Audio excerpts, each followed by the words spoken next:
Thank you. Yes.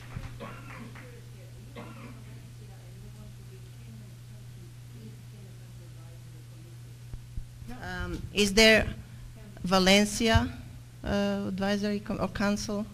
Well, this is a city council position that I'm running for, and I was invited here by the Canyon Country Advisory Committee to come speak. All the candidates. Would you represent Canyon Country or city? In our city, we represent the entire. Each council member represents the entire city. Oh, it's not just Canyon Country. No. Then. Okay. No. Thanks. No. Yeah. Anyone else? Yes. Come up with the money to pay for this thing. Is that? I hear it's a normal thing to do, but it doesn't sound like it's a very fair thing to do. I don't process. You're going to hear me say process a lot if you keep listening to me. I don't have all the details, and I'm trying to get them on that whole case. I want to tell you, I think the number is a lot higher than even the $20 million that was quoted. There was $13 million for the case. There was $7 million for the attorneys.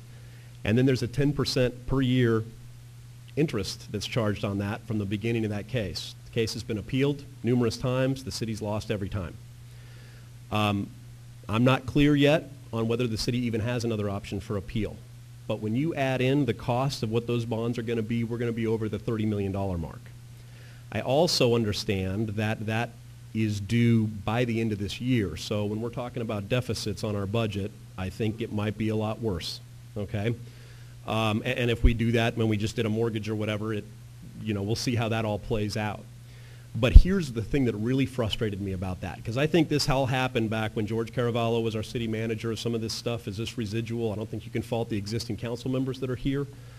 But I do think that the process of how that money was put on these lease revenue bonds at the end of a city council meeting, after it was the night that Boydston was appointed, to put that at the very last item when nobody was watching and no one understood what the heck it was, I don't agree with that at all.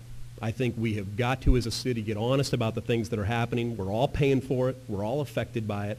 And it's time for us to involve the community in what we're dealing with and stop hiding. So that...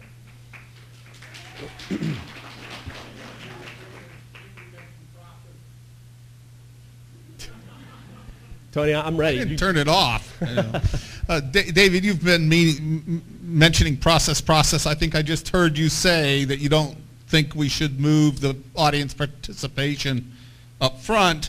So tell me what process you would like to see, and something that would work, because this 3 minutes at 10 o'clock at night isn't working. And then secondly, would you be in favor of term limits? And what would be the benefits one way or the other? Thank you. First of all, Tony, I hope, did I answer that question, that first one? Okay, all right. So I just really quickly, if people come, if there's 10 people that come and they want to speak about whatever, great. Let it be at the beginning of the meeting. If there is an organized bunch and there's 20 or 30 speakers that want to come and speak, you cap them at some time at the beginning of the meeting. You give them 45 minutes, you give them an hour, whatever it's going to be, but the regular meeting starts no later than that. And if there are more speakers that want to speak, they wait till the end. I think that's fair to the people on the agenda. That's fair to the people that want to come and be heard at the beginning of the meeting when people are watching. Yep.